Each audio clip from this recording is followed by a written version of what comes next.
Hope you're doing well. We are sitting in a undisclosed location, hanging out. We're ready for some Cyberpunk in a car. You know the drill. Make sure you guys join that Discord community. The link will be in the description below. Make sure you guys also subscribe to the podcast Tabletop Cyberpunk. And make sure you guys, sorry, I'm just moving things around. And also make sure that you guys follow me on social media at JonJonTheWise on all social media. That's how you can find me. And hit that bell icon down below so you guys can get notified anytime I go live with my Cyberpunk in a car. What else? There's always one more thing that I forgot. Oh, of course. Patreon.com/JonJonTheWise if you want to show your support to your boy. I really, really appreciate it. Thank you so much to all my patrons and for the support out there. And thanks. All right, let's get straight into it. What's up, Young Bohemian? Welcome to the live chat. First off, I want to let you guys know that I'm working on a way to have some sort of like recording of this for my podcast. What's up, Doña Trece Cuervo? How you doing? Nice to see you. But yeah, I'm working on some way to put that into the podcast in podcast form. I need to get like a little recorder, and I'm gonna try to record the audio and have like high quality audio for the podcast as well. So we'll see how that goes. We'll see how that works. I'm trying to figure out exactly how I'm gonna do it. And I think what will end up happening is the higher quality audio version will be on the podcast, and the low res quality will be what you guys are watching here. But if you're watching this, then that means you're cool with it, and that's great. That's good. But yeah, hope you guys had a wonderful week. It is June is almost over, which is crazy because I feel like we just started it, and it's my wife's birthday in 3 days. So I'm a little bit stressing out, trying to figure out what I can do for the birthday. So there's things that need to happen. But yeah, anyway, other than that, I've been running into a big problem with my. Oh wait, before I get into all that, make sure you guys, if you have any questions that you want James Hutt from Art Talsorian Games to answer, to hit me up at johnjohnthewise@gmail.com or on social media, hashtag Night City Council. Ask your questions. I'll go through the hashtags and I'll try to find some good questions out there. You can tag me on social media. Just try to get to me whatever way you can, and I'll make sure that we answer your questions. It's a lot of fun, by the way. I'm having a lot of fun with James throughout. I think it's been like, how long has it been that we've known each other? Maybe a year, 2 years, maybe a year. Really just having normal correspondence, and then now I feel like we've become a lot more friendly. To say the least. We're doing a show together. Let me just let people know on social media that I'm on a live share. Here we go. Discord. Yo, what's up, Mr. Fogel? Sorry, 1 second, guys. I'm just sharing, letting people know that I am live. And let's make sure to share to Facebook. All right. I just got an amazing. I just got an amazing message from Jay Gray that I will have to respond to after the show, and I'm very excited about it. That sounds awesome.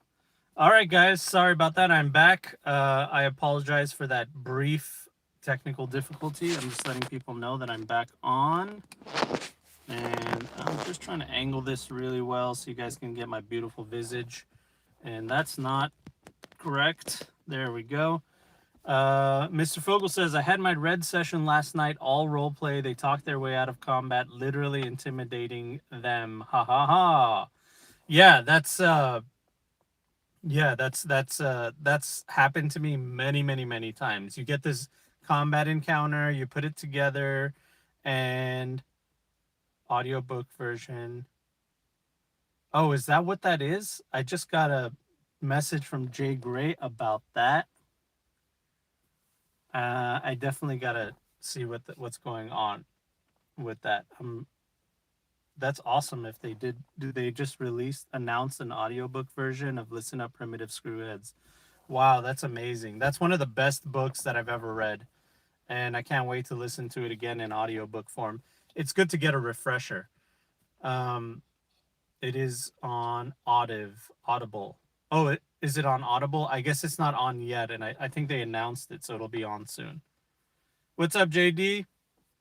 Yeah, as Mr. Fogel was saying earlier, there's a lot of scenarios where I've like made a combat encounter for my players and they talk themselves out of it. They either intimidate, they convince them not to fight, or they find a way to get to their objective without having to fight.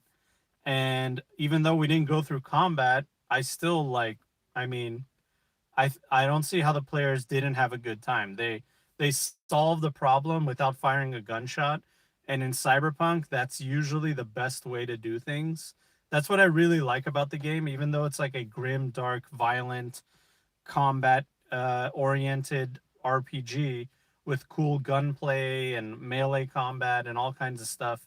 There's so many tools as a player for you to not have to fight and to get past like you could totally do that pacifist style play in Cyberpunk if you just have a good way to convince people.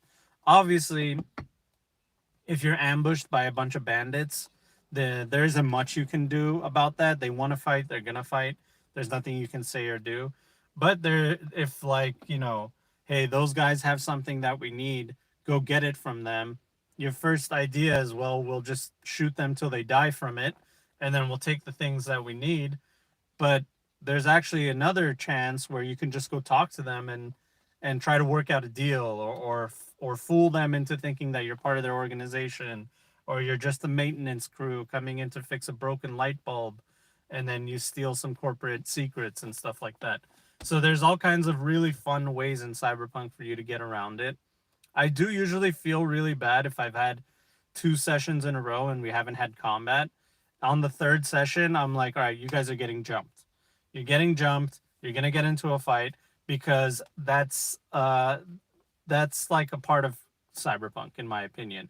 It also leaves after, like, your players might win the combat encounter, but if they got shot, they got hit, they're injured, they lost HP, they lost armor, they come into their next encounter slightly diminished.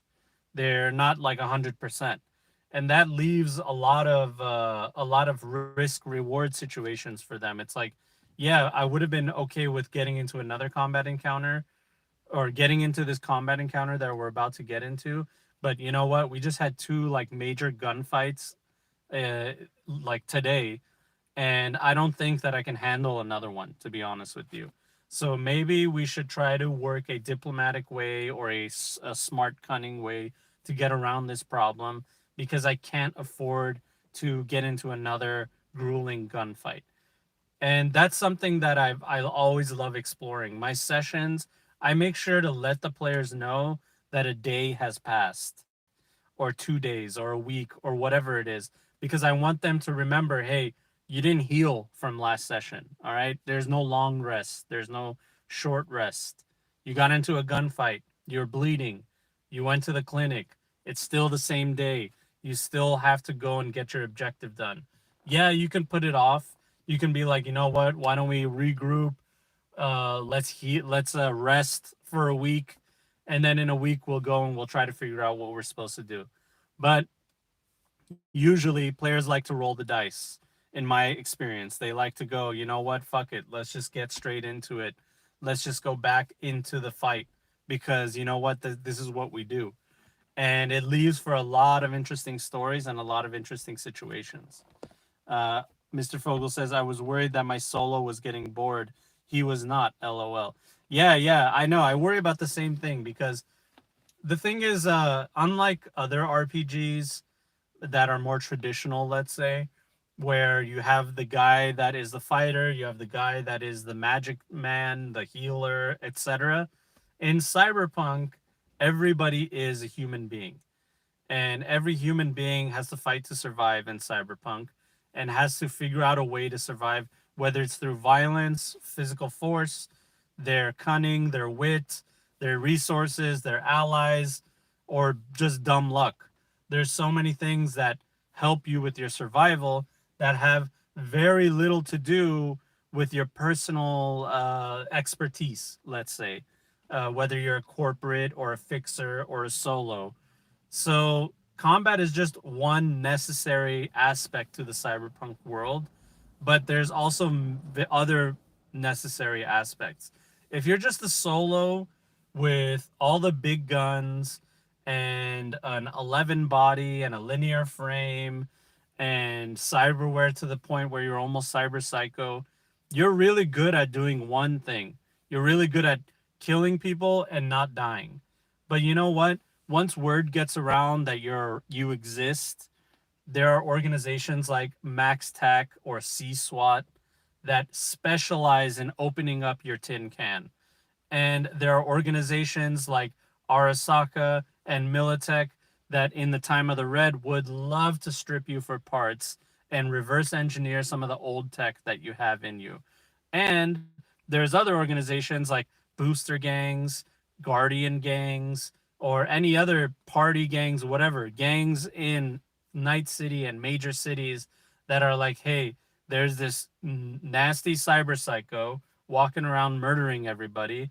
Why don't we get all the grenades and all the rockets and all the EMP ammo and whatever we can find and scrounge up and take this mother effer down, and we'll just strip him and sell him for parts. So you being that solo going around killing everybody, it's a very short-lived life. You're not going to survive as long as you think you would.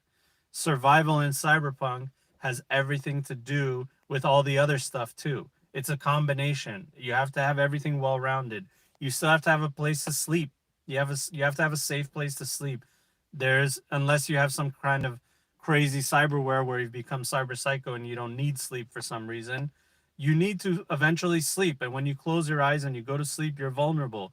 When you take a shower or you take a shit, you're vulnerable. So you have to have some way to keep yourself safe. You can't do things on your own. You got to have allies. You got to have friends. You got to have people that you rely on. You got to have someone that you can pick up the phone and call and they can handle a situation that you can't handle. So I always, as much as Cyberpunk feels like it's a combat oriented game, which it is, it's fast and loose and violent and gory and fun, but it's also very cunning and witty, and there's a social aspect to it, and more than just communication, it's also social status. Where do you come from? How do you dress? How are you personally groomed? When how do you react when you're around other people? Are you cool? Do you feel like you're a narc? Do people trust you? If people trust you, then you don't have to worry about firing a bullet or firing a shot. You don't have to worry if the magazine in your gun is empty. People trust you. People are scared of you. People know who you are. You have name on the streets. You have juice. People don't want to mess with you. That's way more powerful than a big gun that does 1,000 d6 damage, right? No matter what, no one is immortal in this world. We're all living this mortal life. Our lives are just borrowed. And the guy with the big stick no longer makes all the rules. He only makes the rules momentarily until some other guy with a bigger stick and more guys with sticks come by and overwhelm you and overpower you. So, there's a long-winded way for me to say that even though you might not have a combat encounter in your cyberpunk game, it can still be super exciting to try to go through the cyberpunk problems or issues, puzzles, and try to figure them out with a different aspect, a different social aspect. And some of the most fun that I've ever had was because my players figured out how to solve a problem in a social aspect in a way that I never thought possible. And that actually opened me up to my preparation being completely different. Instead of thinking, okay, the guys are gonna come here, they're gonna fight these dudes, and then they're gonna go into this back room. I don't plan like that anymore at all. Instead, I say the thing that they need is in this building, and that's it. And then I try to figure out who is populating it, who is populating the building, what kind of defenses do they have in there, what's their normal operations. Like, do you have to come through, and do you have to have a badge to get in? Do you have to have an appointment? Is it authorized personnel only? Is there certain areas of the building that anyone can access but other people can't access? These are things that I think about instead of like, okay, I got a guy with heavy armor and that guy has a shotgun. And because combat, like I said, is just one aspect of it. Instead, I like to think of just offering the way a building operates, or an organization operates, and seeing how my players navigate through that. I got that idea by going to a Nestle building in Glendale, California. Yeah, what's up, Twiggy? How you doing, man? Um, the Nestle building in Glendale. When you walk in, the first thing you got to do is go through metal detectors, and then someone has to give you a guest badge that will get you to, like, I think they said that you can only go up to like the fifth floor. Anything past that, you need a different badge. And that like always imprinted in my mind, like, damn, they got a whole operation going in this building. You can't just go in. I was delivering food, by the way, when I worked for a restaurant. So there's a whole thing going on. Like, if you're a maintenance guy or you're delivering food, they have a protocol to like what kind of badge they give you. You got to sign into a guest book, and you got to do all these kinds of things. And that made me think, like, how would I, let's say, obviously I'm not a criminal, but what if I was some kind of criminal and I wanted to heist this building? How would I have to do it? I would have to case the joint. I would have to try to figure it out, deliver food here constantly, and try to figure out how things work, maybe talk to people, and maybe lie and say, oh, yeah, no, I lost my badge. I work at the 80th floor. Whoops, my bad, dude. Come on, do me a solid, and try to convince them. Maybe I keep coming in and pretend that I work there, and give the guys donuts in the morning, the guys that work in the front desk. I'm always coming in, giving them donuts, saying, how's your morning, chatting it up with them. Then I go to the elevator and pretend like I'm going to the 80th floor. I do that for a week. On the second week, I come back and I say, oh man, I forgot my goddamn badge. I need to get to the 80th floor. Hey, Jeff, that I've been talking to this whole week and been giving donuts to, do me a solid, bro. Come on. Oh man, I know you're, I don't want to put your job on the line. You know what? Forget it. Just, I don't know. I guess I'll just have to drive back home 2 hours away. And then he feels bad and he goes, all right, fine, I'll do it this one time. And that's how you get in. So that kind of creative problem solving is what I hope my players will do when I give them an encounter or a scenario, instead of trying to figure out how many guns everyone has, what kind of armor, and all that kind of bullshit. I'm really thinking about what are the obstacles in their way to getting the prize that they're looking for, and what kind of obstacles am I going to throw at them? Am I going to improvise to throw at them? And how do they get around those obstacles? Brute force, cunning, wit, resources, allies, all these different tools are in Cyberpunk for them. And that's how I usually build my encounters. Let's see here. That's some great thinking. Thank you. This is why I subscribe, John. Thank you, Mr. Fogel. I really appreciate it. Round guy, how you doing? Just don't sweat or shit and sleep with one eye open. Yeah, exactly. Round guy also says, I always say don't build encounters, build environments so encounters can happen. Those are wise words from a round guy. That's exactly what I do as well. Steven, how you doing, buddy? Good morning, John. Last game, my guys hired some boosters to cause a distraction. Smart. While they robbed the police station's evidence locker and hacked dispatch to keep tabs on the police. That's great. That's really great. The idea, though, imagine what kind of incentive you would have to give to a booster gang to cause a ruckus with the police department. You know, what kind of incentive do you give them to be able to do something like that? Because that's super dangerous. That's like a suicide mission in Cyberpunk Red. You know, there's no getting away. Think about the resources that police. This is something that I always forget, by the way. Which, by the way, great idea. That's awesome. That's the kind of stuff that I live for. That's the kind of stuff I play for. I'm just gonna digress a little bit. Talking about the police. The thing about the police in Cyberpunk is I've always struggled with the idea of how powerful they are, what their resources are, because according to the lore and the book and stuff like that, they have a lot of resources. They have drones, they have AV4s. That means they can get to anywhere at any time within 3 to 7 seconds, according to the lawman's backup, right? The lawman, every round is 3 seconds. The lawman's backup ability calls backup, and they come in 1d6 rounds. So that means the latest that they will come is 18 seconds, which is fucking insanely fast. A lot of people have a problem with that. Not a lot of people, some people, I should say, have a problem with that. They find it unrealistic. I like to say that I don't find it unrealistic. I'm going to adjust it a little bit. Their AV4s are always flying, always constantly flying, patrolling the area. So they can be somewhere within 18 seconds.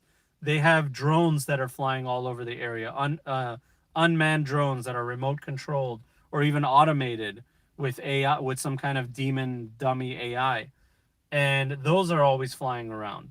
So not only do they have like CCTV watching you on all these cameras and drones and AV4s, I always try to keep in mind that if the police are coming, they're coming quick and the players have to figure something out. The same with Trauma Team. Trauma Team comes and they're going to cause hell and chaos, and they're going to shoot first and ask questions later, if they even ask questions. So the players have to figure out a way to mitigate that obstacle. It's all about obstacles, being a game master. Like, being a game master is about throwing obstacles at your players and trying to see how they overcome them. And being a good game master means you're unbiased and you're actually cooperating with the players in a weird way, where you're like, look, I'm giving you this obstacle, but I'm rooting for you to win because I honestly don't know how you're going to win. I've maybe put in a little bit of a leeway for you to get out of this. It's a secret that only I know, but there's also possibilities that I haven't even come up with. I have no idea how you're going to figure it out. You guys are going to give me a creative way to do it that I probably would have never even thought about. But I'm rooting for you. I hope you get through this. And I hope you blow my mind with the awesome creativity of how you're going to get past this obstacle. But as a game master, that's all you're pretty much doing is you're just throwing obstacles at them, whether they're combat encounters, social encounters, or just something that happens. They get pulled over by the police going somewhere. It's like, ah, shit, we have illegal stuff in the car. We're five solos sitting in a car all huddled up, filled with cyberware. The cop's gonna come to the window, look inside the car, and go, I think this is above my pay grade. Yeah, why don't you guys come on, move along, and just stay out of my jurisdiction, please. But yeah, Twiggy says, well, Nestle is a very cyberpunk corp with how they treat people. I'm sure they are. Round guy says, or just follow janitor after shift, choke him and tie him and get his clothes and badge. That's it. Renstan, what's up, buddy? Think about how close the police are to corporate zone. The closer they are, the more likely they are to be higher graded. Yeah, exactly. And also, with the way the lore is, supposedly the corporate zones are run by their own security, and corporations have endless resources. They have budgets, especially for security. That security is probably one of the highest budgeted costs in corporations because they have so many things that they need to protect, so many assets, corporate secrets, lies that they need to protect, and even their employees that they need to protect. Those are all assets. So they can't rely on police departments. You know what I mean? They can't just rely on the government. Relying on the government is not something that you can do in Cyberpunk anymore. Maybe now in with the way things are getting better, but right now you're pretty much on your own. So if corporations are left to fend for themselves, they're going to throw all the money that they make at security technologies, and making sure that all their assets are protected. So if you go to a corporate zone, you're probably going to encounter security forces that are have zero compassion for you. Zero compassion for you unless you're part of the same corporation as them. You know, you're a Biotechnica employee, they're Biotechnica security forces, then yeah, I can see them being a little bit more compassionate for you. But if you're just a normal citizen or someone from a rival corporation, they're going to have zero compassion for you. The police are supposed to have compassion for you because that's their job. They're civilians when they go home, they're police when they go to work, but they're just like you. They're people. They have to go to Starbucks and get their coffee when they're off work, and they hope that they get treated well as well. So they have the same kind of compassion. They're supposed to have the same kind of compassion for their fellow man as any other government service worker would.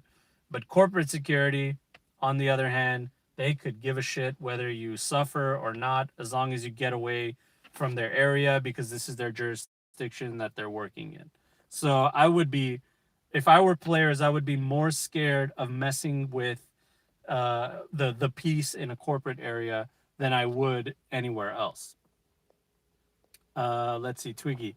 Yeah, you could even homebrew the lawman to, instead of summoning a few officers, maybe they summon an NCPD drone or automated robotic officer. Exactly. It's the same thing. You can give them the same stats and everything too, or move the stats around a little bit. The drones get there first. A couple rounds later, the cops get there. Some patrolmen get there. A couple rounds after that, the AV4s with weapons attached to them get there, and basically it escalates from there and makes it a lot more fun of an encounter. Round guy. Same with trauma. The response time is 3 to 18 seconds, which is insane. Imagine how you press a button and instant window is busted and trauma operates, grabs you, and throws you an AV outside the window. Yeah, it's nuts. It's nuts. Because every round is 3 seconds, and that's the idea. It's 1d6 rounds when they get there. So technically, that means within 18 seconds, they get to a location. It's fun. Mr. Fogel, my Nomad unfortunately had a bad GM in one of his last games and is always thinking it's me versus them. I have to remind them we are on the same team. Yeah. Um, when I first started playing and running, like my mentor who taught me how to be a game master, that's what he taught me. He taught me that it's you versus them. This is your game, and it's tough shit if they die, and they have to try to figure out how to. And he saw it as a competition. Like, what kind of thing can I throw at them that they can't win? You know, like what can I throw at them that is reasonable enough that it's in the balance where like it's too challenging for them and they can't win, and it's me versus them. It wasn't until I started, having more experience that I realized like you don't actually have to play that way. Some groups might be okay with that, by the way. I'm not trying to tell you guys how to play your games or what groups to be in. Some groups might love the fact of like it's us versus the game master. They might really love it. But in my opinion, I like creating a vague general scenario where I don't even know the solution to it. And even though it might seem a little bit challenging, I still think there's enough. The players have enough tools that they can resolve this encounter. I don't know how they're going to do it. I don't know if they're going to use brute force, physicality, or their mental acumen, but they're going to try to figure out a way to do it. And I know that they have the ability to do it. So if they really, really don't, and I realize like in the scenario that we're in the middle of it, and I realize like, oh, you know what? I made this a little bit too airtight. Like there's no way for them to break through this encounter without risking themselves, their reputation, or ruining the entire campaign. You know, that's even happened before. So in those cases, improvisation is very important.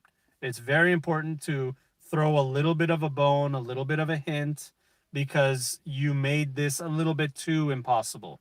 And I know that my mentor would be rolling his eyes and crossing his arms and saying, "You're really going to put the kid gloves on and give them a way out." And I don't see it that way. The way I see it is I didn't I didn't account for as many things as I should have, and I left some gaps filled too tight that it really railroaded. If you want to talk about railroading, it railroaded my players into a scenario where they can't resolve this problem with the tools that they have because I've taken away the possibility of some of their tools working. So I need to reopen this thing and make it a little bit more open by breaking through some of the barriers that I put up. And that's what I usually do.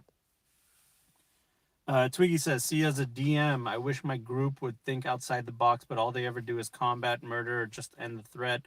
Still trying to deal with that. Happened last Friday." Yeah, that happens.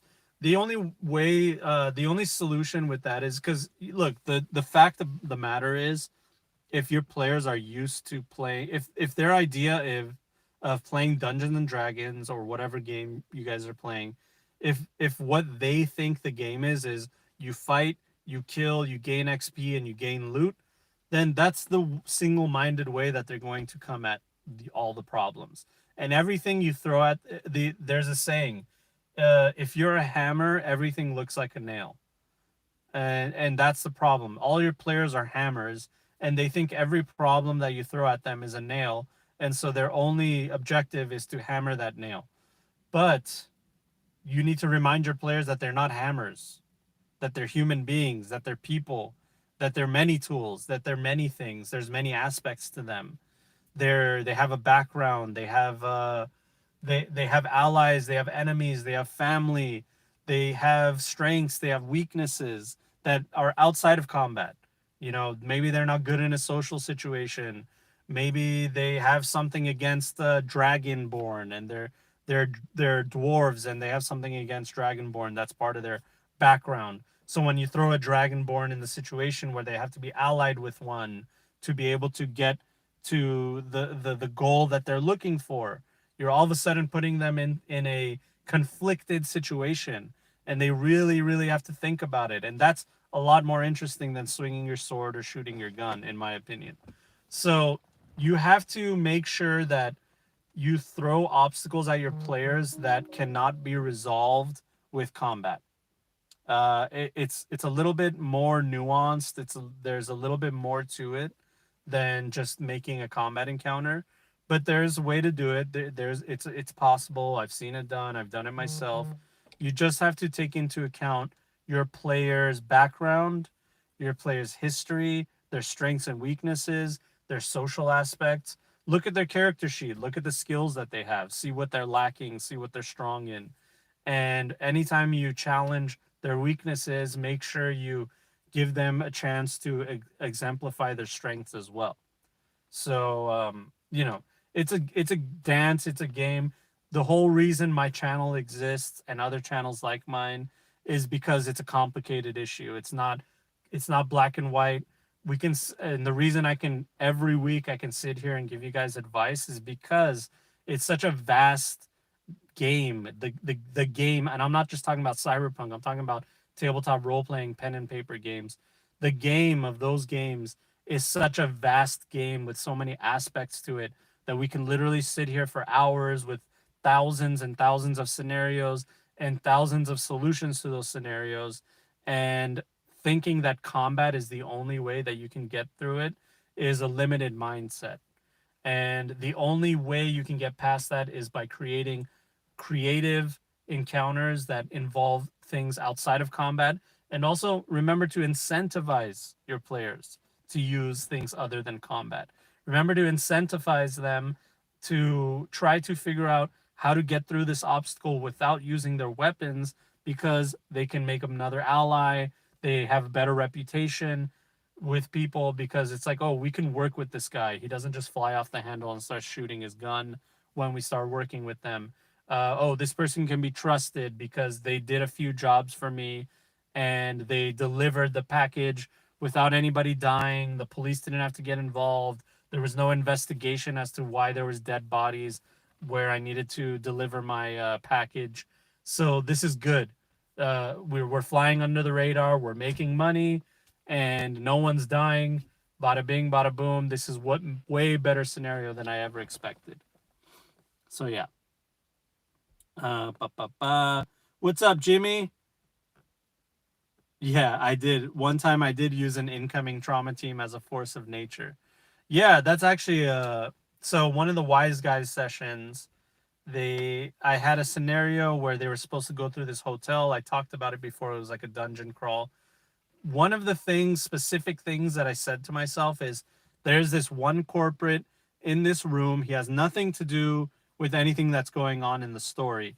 He just happens to be doing a shady deal in one of these rooms, and the players might overhear something going on and their interest piqued them. They were like, "Oh, what's going on in this room?" They heard a shady deal going on. They heard a name of a corporation that they don't like. And so they were like, why don't we go into this door, storm in, and try to see what the hell's going on and figure it out? They storm in, a gunfight ensues, they kill a corporate. The corporate, I had predetermined that this corporate has a trauma team coin on him. Not because I'm saying he has a trauma team coin, but because he's a high level executive. So he has to have one according to the rules. And just the lore, it just makes sense. I like going with what makes sense. So they killed this guy, or mortally wounded him. He broke his trauma team coin. It totally threw a wrench in the whole fucking game. They had to now, like, everything got turned up to 11. They were like, all right, we fucked up. We shouldn't have killed this guy. We should have stick to the mission, but we can maybe salvage this. Let's get out of here.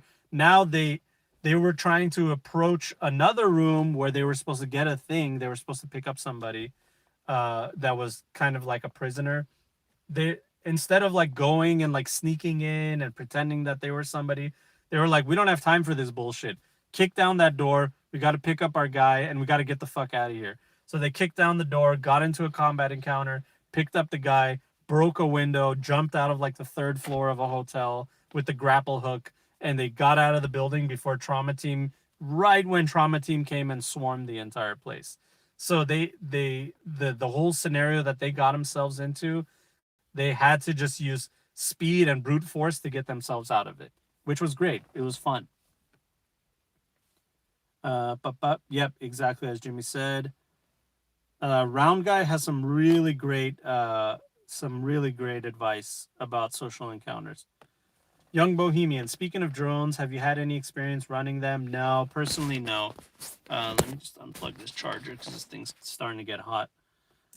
Thinking of pseudo porting the drone types from Watch Dogs Legion into the Red rules.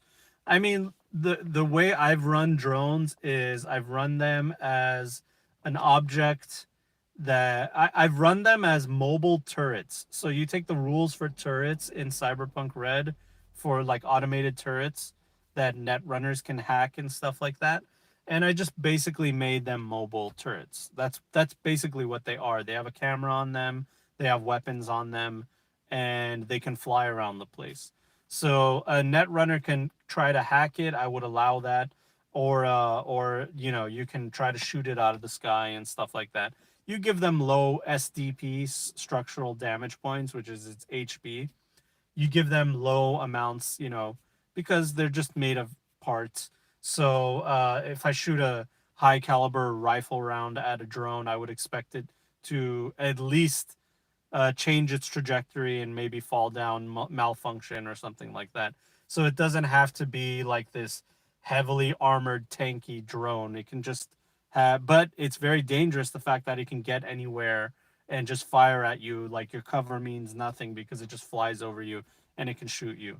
And the fact that it's observing you, so it's sending information to the organization that it's a part of, that here's the guy, here they are, here's what they look like, record it, put it in the database, your face is on candid camera, we know exactly who you are. That's really, really powerful too. So that's basically how I run drones. I believe Talsorian might have hinted that they're working on the same kind of thing for something in the future. Maybe we'll see it in Black Chrome, hopefully. And but yeah, expect something like that in the dark future.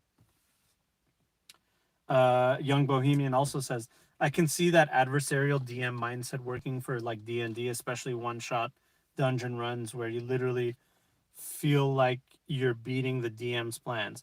Yeah, yeah, exactly. That's why I think that sometimes it can work, but other times it really can't. Jackie uses forgery. Yep, that's right. Jackie did use forgery. Balance, round guy. Balance in my games was thrown away at some point. I do logical things, and party can face huge mob of boosters, and they have no choice but to run. That was my way to teach them not every fight can be won. Yeah, yeah, running away, man. The most underrated use of your abilities in any tabletop RPG. Running away is great.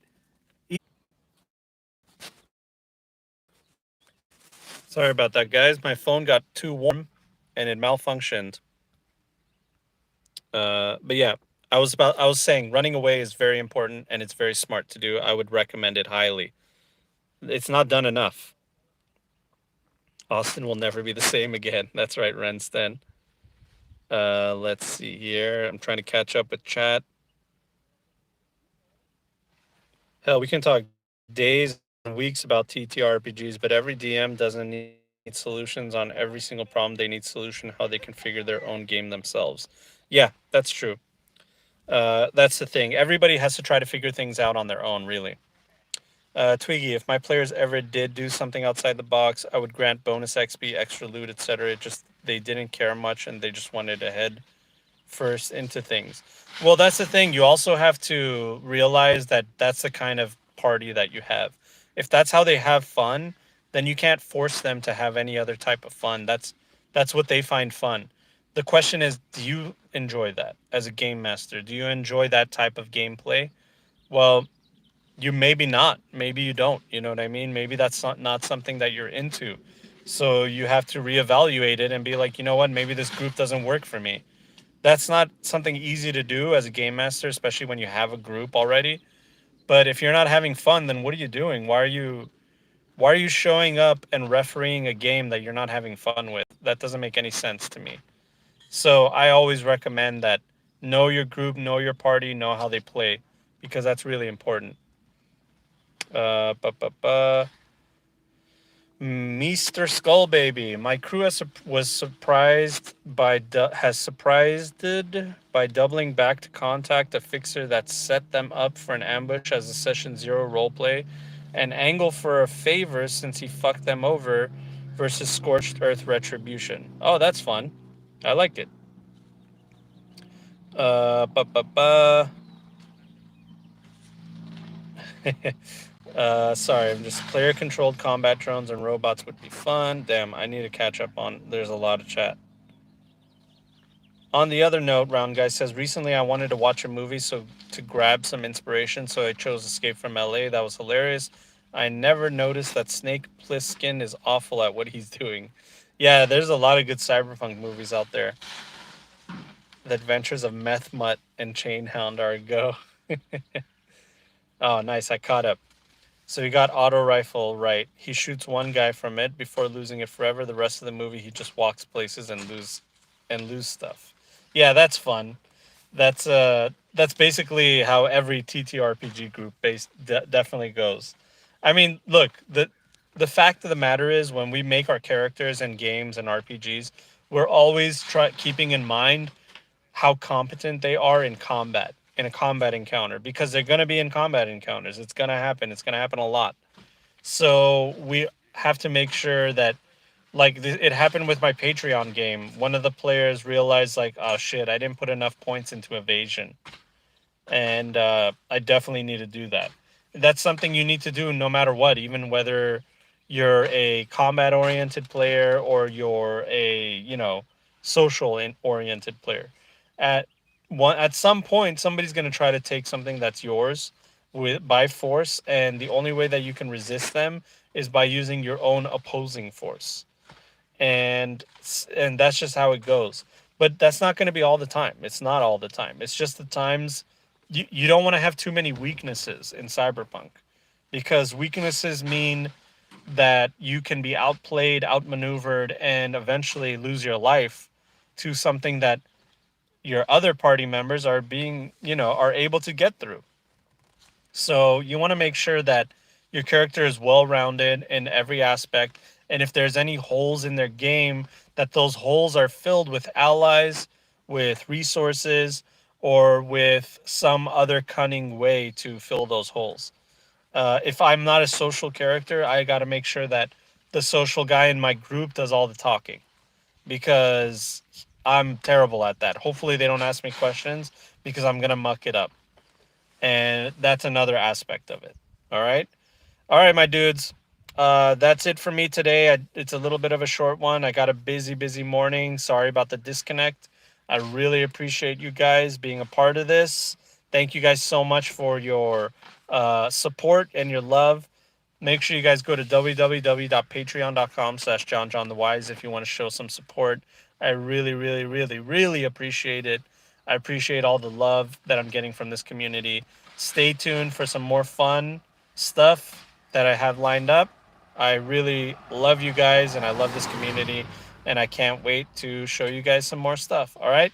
Have a wonderful week. We'll see you guys next week for some more Cyberpunk in a car. All right? Bye bye.